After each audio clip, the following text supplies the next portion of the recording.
Why are we as humans interested in Mars? I would contend that Mars is an object of fascination for humans due to the mirror it holds up to us and our experiences here on Earth. Mars is empty of humans and water and cold and dry at times. It could be called an epic wasteland. But each of us can picture in it something in it for us. For scientists, it's the opportunity to look forward and backwards at how a failed planet might have looked, how it might be brought back to life, or at least brought back to the fold. For engineers, Mars is a challenge to throw one's intellectual and physical being at, to grasp at, to reach it, and to pull ourselves up to it. Mars 2020 is going to be landing at Jezero Crater, close to a 3.8 billion year old rock unit that looks like an amazing replica for some rocks that we see in Western Australia. In this talk, I'm going to explain why that matters in our search for our origin story, and how similar Earth and Mars might have been at that time when those rocks were laid down, and what we might learn from when we got those rocks back into our labs after Mars sample returns them in 2031.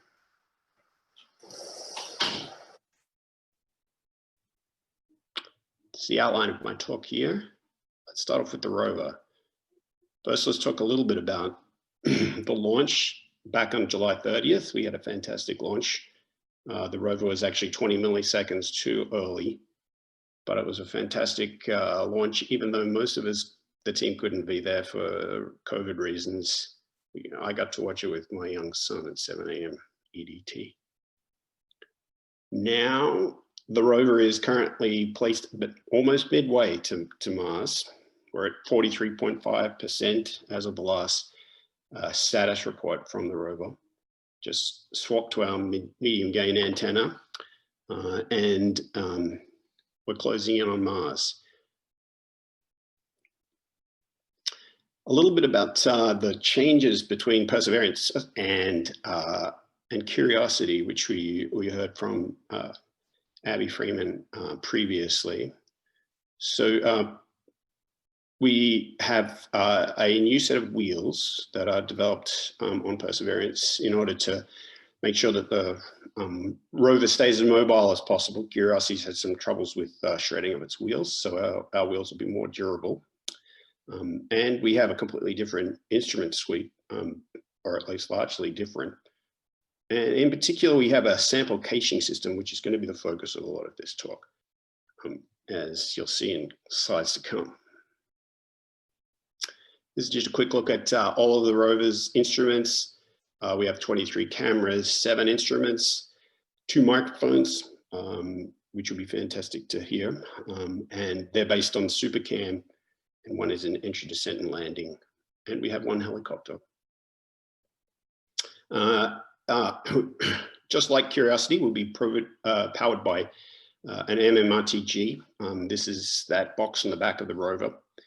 Based on what we've been seeing for Curiosity, if everything happens the same way as Curiosity, as we expect on average, we'll probably have a power curve that's similar to them. And you can see I've plotted that on a 100-year basis there, but we'll be down to about 50% power after about 18 years.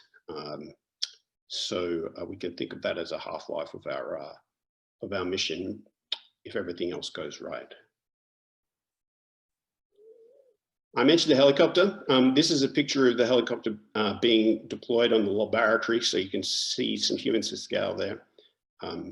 We initially thought that the helicopter would be mounted on top of the rover, but that was found to be too logistically exciting for the science instruments, in that it could actually damage the rover or scientific instruments while launching or during any sort of retrieval operations, which we're not going to be doing. But instead, as the rover is just going to be able to deploy it into a bottom-facing position and drive away from it, This should minimize any complications with disengaging the helicopter and the rover. Okay, here's a quick look at the previous landed Martian missions, and just relative to those where Mars 2020 is going to go. This is a model map showing you the blues here, showing you low regions, which are also smoother, and the southern regions are higher and white and red. Mars 2020, like many other missions, we're fascinated with the middle of Mars because it's a nice place for solar conditions, and also because it has this Martian dichotomy between the north and the south. Most of our missions are interested in this sort of thing, and Mars 2020 is no exception. We're also going to be landing on the Martian dichotomy in a sense. But let's have a look at that landing site in a little bit more detail. This is a landing site video from JPL about the Mars 2020 Jezero crater landing site. We placed between the Isidis Planitia, which is that low region on the eastern side, and Syrtis Major, which is a low shield volcano, which have both had some effects on the Mars 2020 landing site, which is Jezero crater.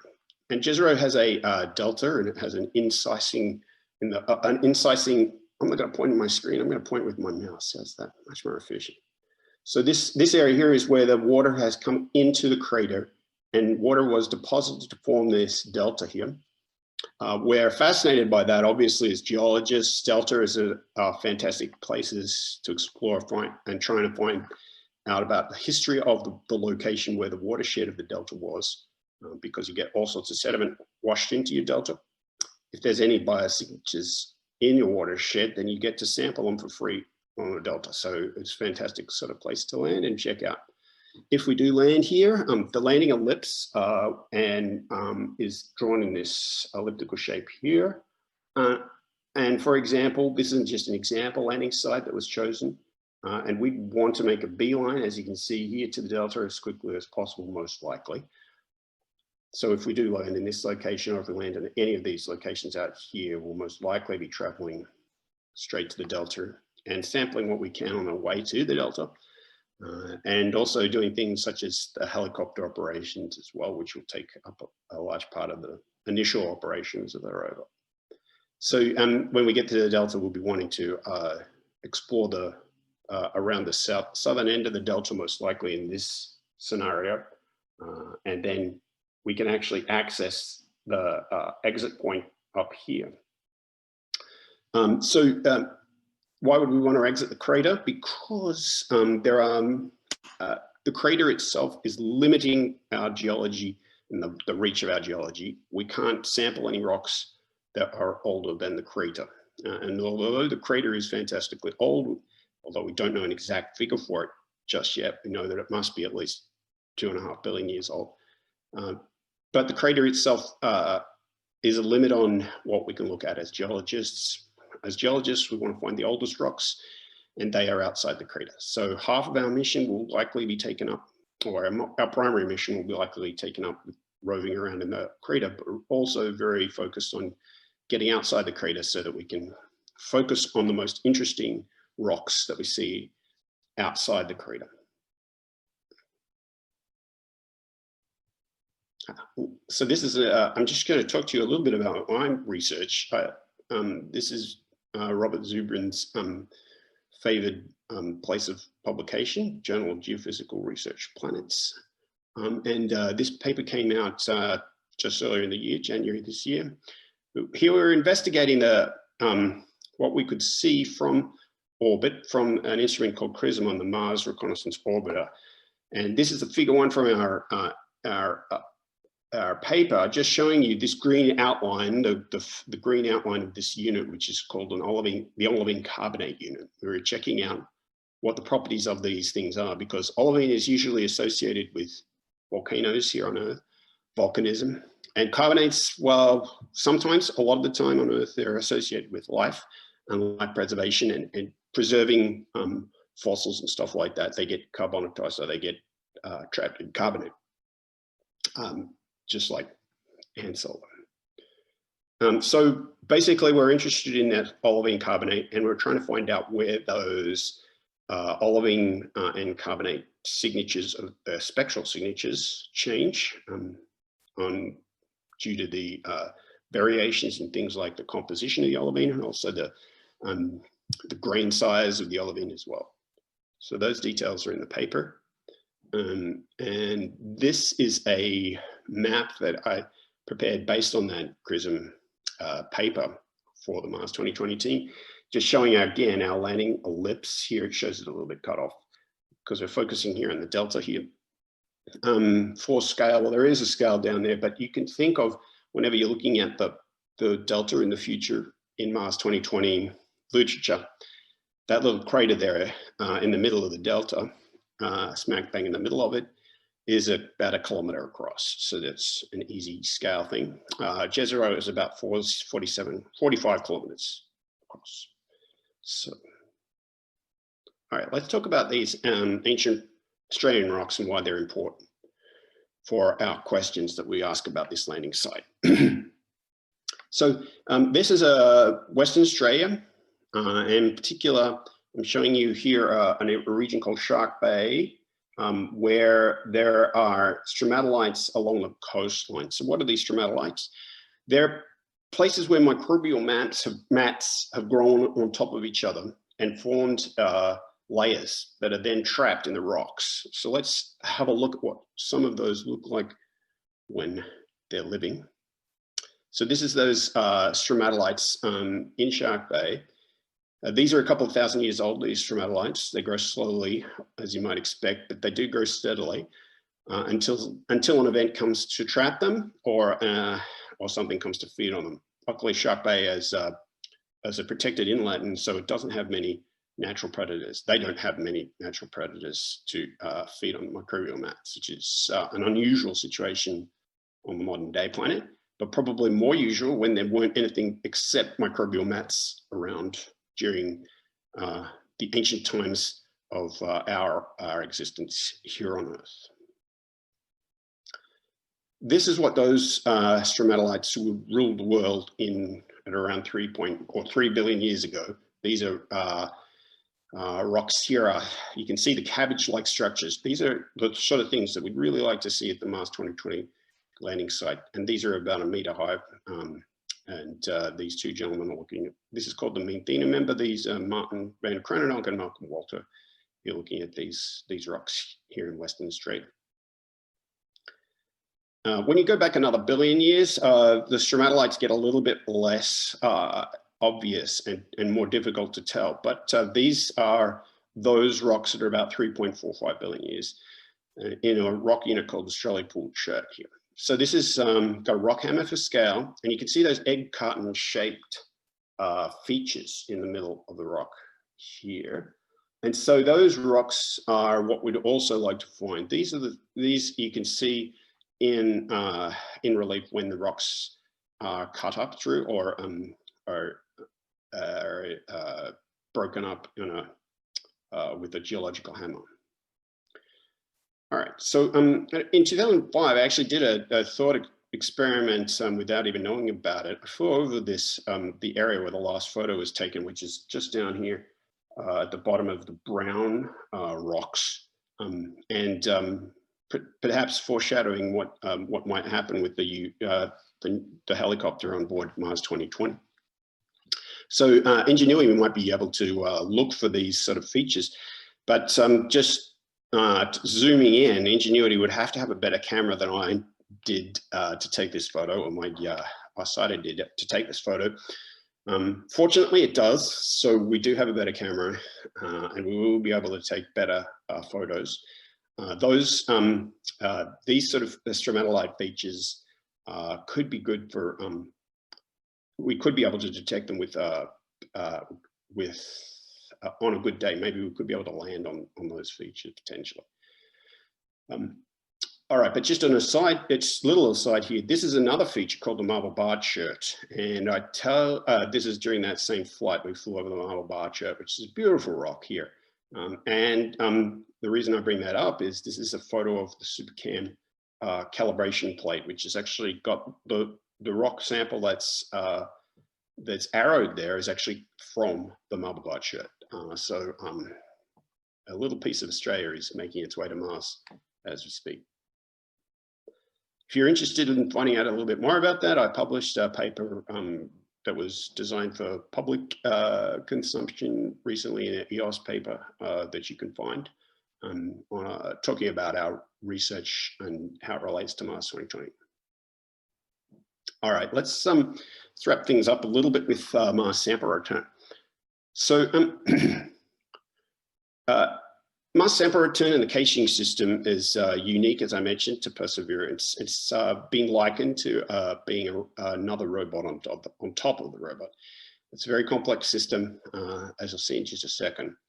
We have these finger-sized sample tubes, and we're going to have 40, well, we do have 43 of them. We're planning on about 5 blanks, and probably using about 20 of them in the first 1.5 Mars years, or 3 Earth years as we go around and sample places like the Delta. And this is giving you an example of what our cache might look like. We call it a cache for these rocks.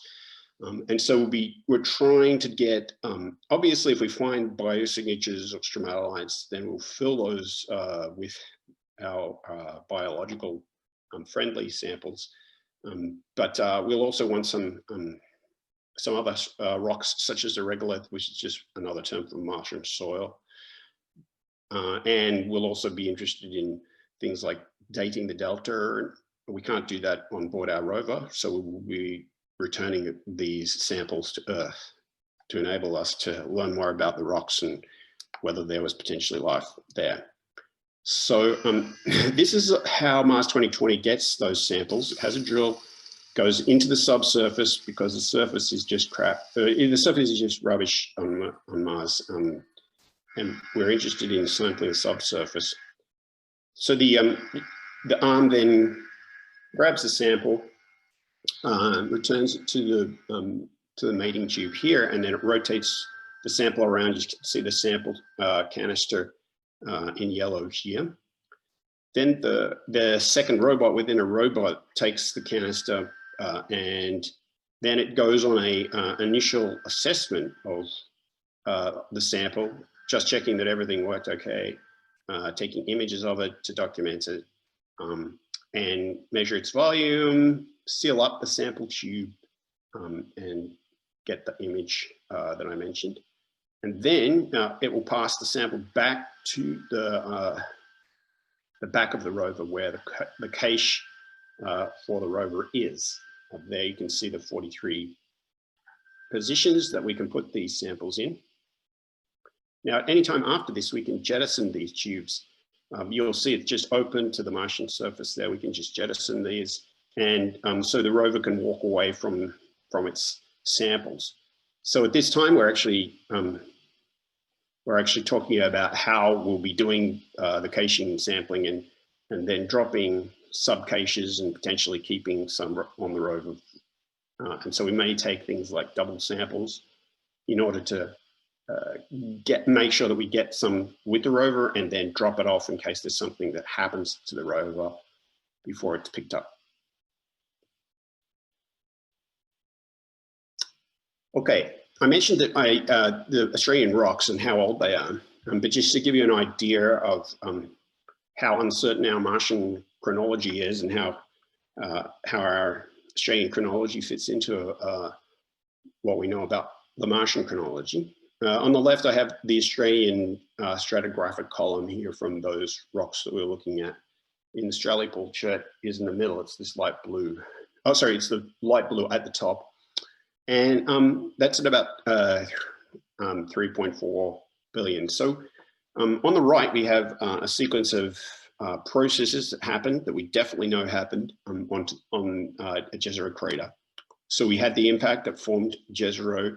It would have been impacting into a basement that was already quite impacted by the huge Isidis impact that is right next to Jezero. And then we had this emplacement of the olivine carbonate layer that I talked about. And we know that that olivine carbonate layer then underlies the delta formation. So we can see that these are separate events. And then over that is what we call crater fill, and the delta gets eroded. We can see that the delta is not entirely intact at the moment. So at least those four events, we would love to have a time when those occurred. In particular, we'd like to be able to know when the delta formed, because at that time we must have had liquid water on the surface. That's not possible now, and we don't know how it was possible in the past. But if we have an idea of how much time that the water was available on Jezero crater, then that would be our first way to date this really outstanding Martian question about how warm and wet was Mars and for how long. All right, so and then so we really do need these samples returned. And in addition, if we don't find stromatolites, then we'll be on to find other types of biosignatures from the surface. Now, for example, if you just go on this trip with me, this may have been the type of environment that experienced with some things that you'll have to forgive me for. This is not picturing a crater, but if you can imagine that the crater rim was somewhere around the edge of this lake here. And these are meant to be stromatolites that would have been growing around the edge of the crater. That would have potentially been possible if we had liquid water on the surface and we had biology. Microbial mats are the first thing that occurred on our Earth that we have a record for, a reliable record for. And then those stromatolites would have lived for probably as long as the water had and dried up in the process. The stromatolites would have also dried up. But then we potentially may have had the olivine carbonate layer may have come from a nearby volcano. You can see a smoking volcano in the distance there that may have be just about to erupt and cover up these stromatolites and preserve them for us to discover. That would be a fantastic thing if we were able to find that with Mars 2020, or if it's able to be uncovered using our samples and Mars sample return. So let's just talk a little bit about Mars sample return and then I'll wrap up. So Mars 2020 is the first element of the sample return. Hopefully the rover will still be going when in 2026, when the sample retrieval lander lands on Mars. We will also, this is also a ESA and NASA joint effort. So this is a massive project that's international in scope and is just now getting into its planning phase, where we're costing out all of the elements and working out what the actual costs are that were expected for this mission. And the timeline of the Mars sample campaign, in around 2026, we would be launching the Earth Return Orbiter and the Surface Return Lander. That would be two different launches. The Earth Return Orbiter would stay in orbit around Mars while the sample went to the surface, or it would send a Mars return vehicle to the surface. Once it gets to the surface, it'll deploy a Mars fetch vehicle. The SFR would be the Surface Fetch Rover. That's being built by ESA. So the ESA will be in charge of that rover. Then the Mars fetch vehicle will not have any particularly appropriate scientific instruments on board it, so it will just be relying on the analyses that have been done by Mars 2020 then, and it will just to pick up the samples from Mars 2020. Then it'll be packed on board the Mars Ascent vehicle, sent up to the orbiter, and this is all being done in a very planetary protection aware way, so that we're minimizing the damage done to the samples and also the potential damage that might be done by returning biological signatures or biological material to Earth. So the samples will be stored at a joint NASA and ESA facility that's being worked out at the moment until they're deemed safe for distribution. All right, so that's that's all I have now, but I'm happy to answer any questions that may come up. Okay. Question from Tony. Could a microscope identify microfossils in rocks on Mars? Yes, so the question is about the microfossils. Yes. So if we're looking at forced stromatolites, as you can see, these can be seen by humans. You don't need any type of to see. So if we'll be using microscopes and instruments that are magnifying in nature, such as the pixel instrument, which is essentially designed to get a thin section of these rocks, and it's designed to look for these microfabrics and variations in their mineralogy and their composition on a very fine scale. So that's the best weapon we have in our search for microfossils and for microfabrics as well that can't be seen by the human eye, or by, in this case, the Mastcam Z instrument, which is our human eye on this rover. What's the materials that the sample tubes are made of? They're titanium sample tubes, and yes, they have to be extremely heat and cold resistant, and keep our samples from being altered in any way. We want to keep them as pristine, but as Martian. We want to keep them in the same sort of conditions that they've experienced on Mars as much as possible. And so that's that unbroken chain of sample to the laboratory here on Earth is a very big challenge of Mars sample return.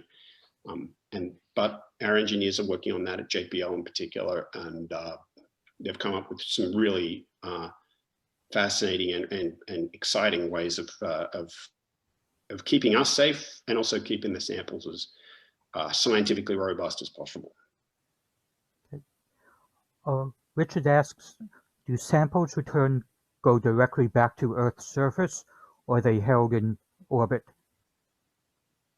They will be, well, I mean, we can change the aspects of those designs, but at the moment, the samples will be coming back to Earth from Mars orbit. So if at any time we need to interrupt that, that could be done. But essentially, we won't be keeping them a long time in Earth orbit. They'll be returned down to potentially Utah or potentially Australia, somewhere that's flattened and as boring as possible. Okay. As the sample return architecture evolves, do you see that as a potential constraint on Perseverance's future mission? That is, will there be requirement to be in a certain area? 1 minute. Yes, that's a great question. So as we get closer to 2026 and to the launch of Mars sample return, yes, there will be some constraints on Mars and on Perseverance and being able to travel where it will. We at the moment we haven't landed just yet, but as soon as we do start our operations on the surface, that will be uppermost in our mind. How can we get this all done before the rover has to give up its samples? How do we get the best samples and how to make sure also that we travel outside of the crater in order to get to the oldest and most interesting samples that are outside of the crater. But most likely we'll be doing that in tandem with the Mars sample return mission as they get on board and as they get ramped up and they start looking at their landing site location, which will be very close to Jezero.